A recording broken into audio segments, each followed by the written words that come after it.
YouTube channel कोडवर्स। तो आज के इस वीडियो में हम लोग अपना सी लैंग्वेज में फर्स्ट स्टेप रख रहे होंगे। सी के कोडिंग जर्नी का ये वेरी फर्स्ट स्टेप होने वाला है, राइट।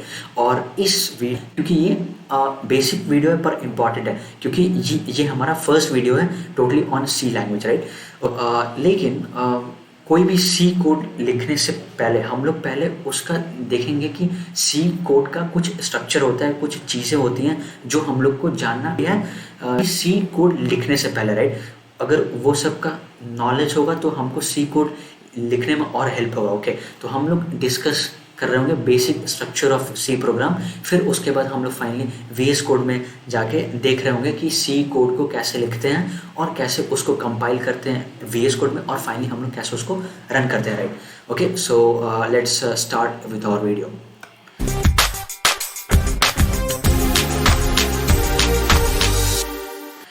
ओके, अपने मेन एजेंडा पे जाने से हम लोग एक सिंपल सा सी कोड देखते हैं कि दिखता कैसे आखिर में सी कोड, राइट। फिर देखेंगे कि उसका बेसिक स्ट्रक्चर एक्चुअल में होता क्या है।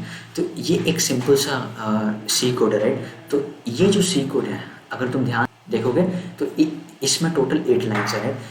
इस कोड में काफ़ी सारे नोटेशंस हैं, वर्ड्स है, फ्रेजेस है, पैरेंथेसिस है, राइट। और फिर कुछ सेंटेंसेस भी है, राइट। तो इन सब के बारे में हम लोग डिस्कस कर रहे होंगे इसी वीडियो में कि हर एक लाइन का मीनिंग क्या है, राइट। जो एक सी कोड है ना, ये एक स्ट्रक्चर्ड फॉर्म है और इसमें कुछ चीज़ें हैं जिनको जानना इम्पॉर्टेंट है, राइट। अब हम लोग मूव कर रहे होंगे कि सी का बेसिक स्ट्रक्चर होता क्या है। आखिर ये जो हमने सी का कोड लिखा है ये एक स्ट्रक्चर्ड फॉर्म में है, राइट। तो उसको हम लोग डिस्कस करते हैं कि क्या क्या चीज़ें होती हैं सी। यहाँ से हम लोग आगे प्रोसीड करें उससे पहले एक आप लोग के लिए वार्निंग है। वार्निंग ये है कि कुछ इसमें टर्म्स ऐसे आएंगे जो आप इस टाइम सुन रहे होंगे, राइट।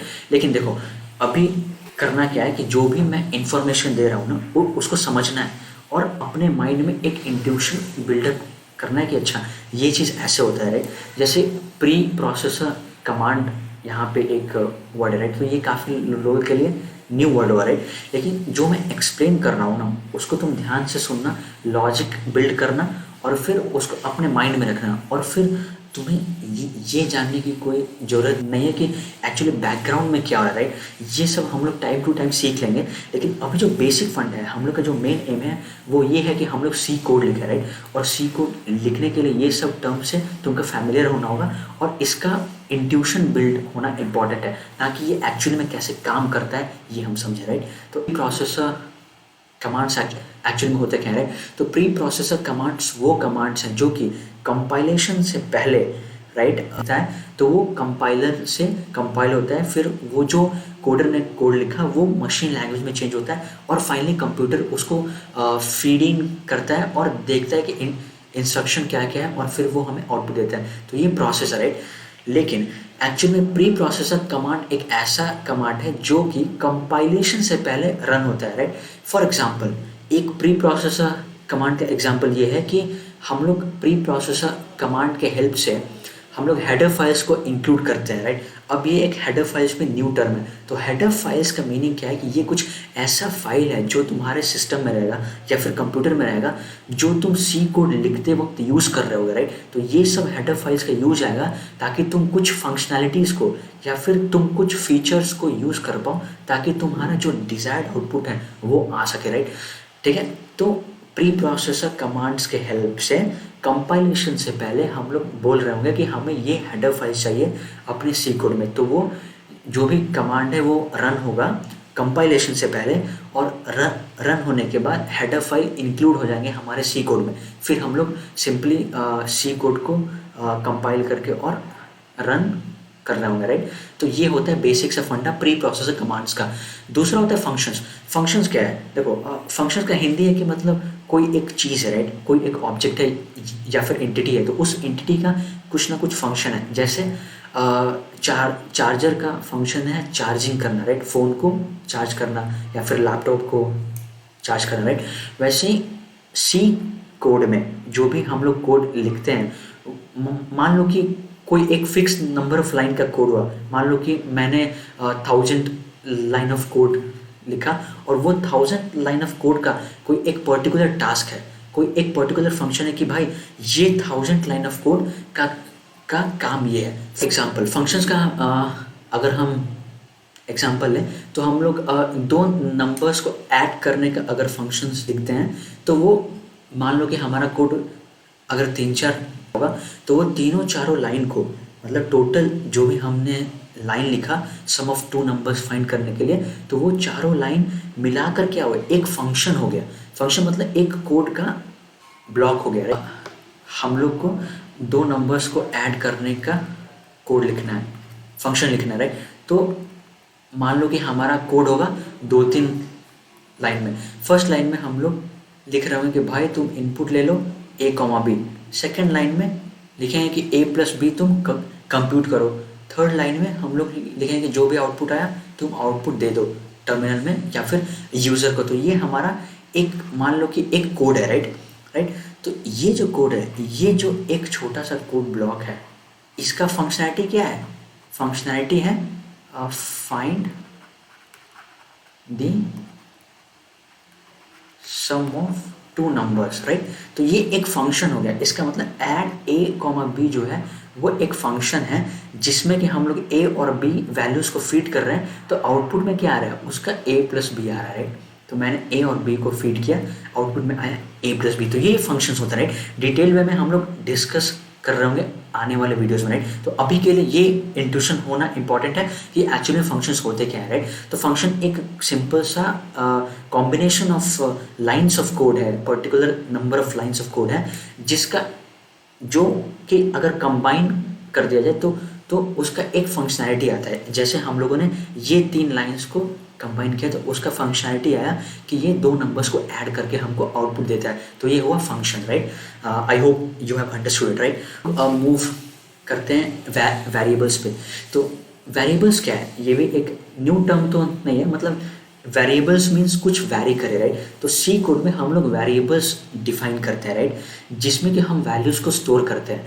जैसा कि अभी हम लोगों ने देखा कि हम लोग को जब 2 नंबर्स का एडिशन फाइंड करना था तो हम लोगों ने सिंपल सा 3 लाइन का शूडो कोड लिखा। शूडो कोड मीन्स मतलब एक्चुअल में वो कोड नहीं था पर लॉजिक लिखा हमने, राइट। तो उस लॉजिक में हम लोगों ने देखा कि हम लोग इनपुट ले रहे थे ए और बी, राइट। तो जो हमने इनपुट लिया ए और बी उसको कहीं पे स्टोर में उन वैल्यूज़ को ऐड कर पाए, राइट। तो वो सब हम लोग स्टोर करते हैं वेरिएबल्स में, राइट।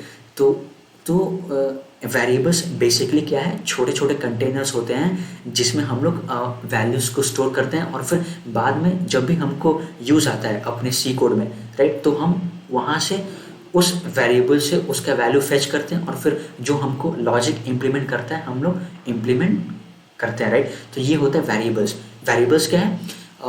किसी भी पर्टिकुलर नंबर्स को स्टोर करने का काम वेरिएबल्स को, राइट, सिंपल लैंग्वेज। फिर आते हैं हम लोग स्टेटमेंट्स एंड एक्सप्रेशंस में। स्टेटमेंट्स एंड एक्सप्रेशंस क्या होता है? मतलब कोई चीज़ हम लोग कंप्यूट कर रहे हैं, राइट, तो वो एक स्टेटमेंट ही तो हुआ, वो एक एक्सप्रेशन ही तो हुआ। फॉर एग्जांपल 2+3 एक स्टेटमेंट है। कंटिन्यू एक सी लैंग्वेज में कंटिन्यू एक रिजर्व कीवर्ड है, आने वाले वीडियोस में देख रहे होंगे, पर ये भी एक स्टेटमेंट या एक्सप्रेशन है, राइट। फिर लास्ट में कमेंट्स आता है, राइट। कमेंट मतलब कुछ कमेंट करना। मान लो कि तुम लोग सी लैंग्वेज लिख रहे हो, राइट, 1000 लाइन ऑफ कोड है सी लैंग्वेज का, राइट। तो तुम किस पॉइंट पे क्या काम कर रहे हो ये मालूम होने के लिए तुम लोग कमेंट डालते हो कि भाई जो यहाँ से नेक्स्ट 10 लाइन्स है हम लोग 2 नंबर को ऐड कर रहे हैं, राइट। तो वो हो गया कमेंट। तो हम लोग वो स्पेसिफाई करते हैं। कमेंट का खासियत होता है कि कमेंट जो है वो कंपाइल नहीं होता है। इसका मतलब कंपाइलर जो है वो कमेंट्स को इग्नोर करता है क्योंकि वो हमारे लिए, हमारे बेनिफिट के लिए, ताकि कोड में क्या क्या हो रहा है वो हमको आइडिया लग जाए, राइट। और अगर दूसरा हमारा कोई कोड देखे तो कोड से उसको आइडिया हो जाए कि हाँ ये चीज़ें हो रही है, राइट। तो फॉर एग्जांपल कमेंट्स हम लोग ये डबल स्लैश से, फॉरवर्ड स्लैश से लिखते हैं सी लैंग्वेज में। ये इसका सिंटेक्स है, राइट। सो कमेंट में है कि today I will write my first program, right. तो ये कमेंट के बाद हम लोग अपना सी का लिख सकते हैं, राइट। तो कोई भी अगर दूसरा कोड रहेगा या फिर यूज़र आएगा तो तुम्हारे कोड के कमेंट को पढ़ के आइडिया हो जाएगा कि हाँ तुम अभी न्यू कोडिंग सीख रहे हो, इसलिए तुम्हारा ये मे बी फर्स्ट कोड हो सी लैंग्वेज में, राइट। तो कमेंट एक आइडिया देता है, राइट। तो आई hope you have understood these 5, right. तो ये होता है बेसिक स्ट्रक्चर सी लैंग्वेज का। अब हम लोगों ने कोड देखा था VS कोड में, उसमें हम लोग देखते हैं कि कौन सा लाइन प्री प्रोसेसर है, कौन सा फंक्शन है, कहाँ उसमें वेरिएबल्स का यूज़ है, कहाँ स्टेटमेंट है, कहाँ एक्सप्रेशन है, कहाँ कमेंट्स है, राइट। तो उसको हम लोग देखते हैं। तो let's move to our code. तो ये था हमारा कोड जो हम लोगों ने आज VS कोड में वीडियो में इसको हम लोग कंपाइल कर रहे होंगे और फिर फाइनली एग्जीक्यूट कर रहे होंगे और देखेंगे कि इसका आउटपुट क्या होता है। उससे पहले हम लोग देखते हैं कि हम लोगों ने जो डिस्कस किया उसमें क्या क्या है। देखो जो फर्स्ट लाइन है ना, ये जो फर्स्ट लाइन है ये हमारा प्री प्रोसेसर कमांड है। इस प्री प्रोसेसर कमांड में हम लोग एक हेडर फाइल को इंक्लूड कर रहे हैं जिसका नाम stdio.h है, राइट। तो stdio.h जो है वो एक हेडर फाइल है। हेडर फाइल क्या है? तो हेडर फाइल एक फाइल है तुम्हारे सिस्टम में जो कि हम लोग को इस कोड में इंक्लूड करना पड़ता है ताकि हम लोग कुछ फंक्शनैलिटी को यूज़ कर पाए, राइट। जैसे यहाँ पे हम लोग एक स्टेटमेंट लिखे हैं printf hello this is first code written by me। तो printf के फंक्शनैलिटीज़ को यूज़ तभी कर पाएंगे जब हमारे पास ये फाइल हमारे कोड में इंक्लूडेड होगा, राइट। तो बेसिकली printf का जो डेफिनेशन है, डेफिनेशन मीनिंग इसका एक्सप्लेनेशन है कि printf का काम क्या है वो stdio.h फाइल में, इसीलिए हम लोग हेडर फाइल को इंक्लूड करते हैं, राइट। तो ये हमारा प्री प्रोसेसर कमांड था, राइट। दूसरा है इंट मेन। तो इंट मेन ये जो है ये हमारा फंक्शन है। मेन क्या है? एक फंक्शन है, राइट। जैसे हम लोगों ने पिछले स्लाइड में देखा कि ऐड एक फंक्शन था, वैसे मेन हमारा फंक्शन है। इस मेन फंक्शन का खासियत ये है कि सी कोड यहीं से एग्जीक्यूट करना स्टार्ट करता है, राइट। मान लो कि तुमने सी लिखा, राइट। तो इस सी कोड में जो पहला इंस्ट्रक्शन एग्जीक्यूट होगा वो होगा लाइन नंबर 3 से, मतलब मेन फंक्शन से, राइट। तो ये है फंक्शन हमारा। इस फंक्शन का काम क्या है कि ये हम लोगों ने 3-4 लाइन का इसके अंदर का कोड लिखा है, इसका कुछ आउटपुट आएगा जो हम लोग लास्ट में देख रहे हैं, राइट। तो ये एक फंक्शन हो गया, ठीक है। ये पैरेंथेसिस क्या है? और मतलब सिंटैक्स मीन्स कुछ रूल्स हैं जिनके तहत आप लोग को स्टेटमेंट्स या फिर वर्ड्स लिखने होते हैं या फिर कोडिंग करना होता है कुछ रूल के हिसाब से, राइट। तो यही फॉर एग्जांपल एक रूल है कि अगर आप फंक्शन को डिफाइन कर रहे हैं तो फंक्शन का एक रिटर्न टाइप होता है जो कि यहाँ पे इंट मतलब इंटीजर वैल्यू है और उसको हम लोग पैरेंथेसिस में देते हैं, राइट। तो ये एक फंक्शन का सिंटैक्स है, मतलब रूल है कि आपको ऐसे लिखना ही लिखना है, तभी वो कंपाइलर समझ पाएगा कि हाँ ये हाँ ये फंक्शन, राइट। फिर अगर हम लोग देखें प्रिंटफ भी एक काइंड का फंक्शन है, राइट। प्रिंटफ भी एक काइंड का फंक्शन है। रिटर्न 0 एक एक्सप्रेशन है, स्टेटमेंट है। रिटर्न 0 का काम क्या है कि ये कोई भी फंक्शन होता है ना तो उस फंक्शन का रिटर्न वैल्यू होता है। फॉर एग्जांपल हम लोगों ने पिछले स्लाइड में देखा कि ऐड जो फंक्शन था ऐड ए बी, राइट। उस ए बी में हम उस ऐड फंक्शन में हम लोग ए और बी इनपुट देते थे और आउटपुट आता था उन दोनों का सम, राइट। तो इसका मतलब हम लोग फंक्शन में कुछ फीड कर रहे हैं ए और बी एज ए इनपुट, वो कंप्यूट किया फंक्शन और वो हमको रिटर्न कर रहा है वैल्यू। वैल्यू मतलब आउटपुट। उस फंक्शन को एग्जीक्यूट करने के बाद जो आउटपुट होगा वो हम लोग को रिटर्न कर रहा है, तो वो होती है रिटर्न वैल्यू। तो इस केस में रिटर्न 0 कर रहा है, राइट। ओके, बस इतना आइडिया होना इम्पॉर्टेंट है, राइट। तो ये हमारा प्री प्रोसेसर कमांड था जो कि हम लोग हेडर फाइल को इंक्लूड कर रहे थे। मेन और प्रिंटफ जो है वो हमारा फंक्शन है। इनकी फंक्शनैलिटीज हम लोग देखेंगे आने वाले वीडियोस में कि एक्चुअली इनका काम क्या है। और फिर ये फाइनली ये रिटर्न कर रहे हैं फंक्शन को कि भाई अगर मेन फंक्शन एग्जीक्यूट हो जाएगा तो उसमें से 0 वैल्यू हमको रिटर्निंग के तौर पे मिल रहा होगा, राइट। तो ये था basic structure of C program. I hope you have understood. अगर नहीं देख रहे होंगे, और वेरिएबल्स नेक्स्ट वीडियो में देखेंगे, राइट, कि एक्चुअली में होता क्या है और कैसे हम लोग इनको यूज़ करते हैं, राइट। अभी के लिए ये 4 चीज़ों का कॉन्सेप्ट आना अपने माइंड में रखना इंपॉर्टेंट है। लॉजिक बिल्ड हो जाना चाहिए अभी तक, राइट।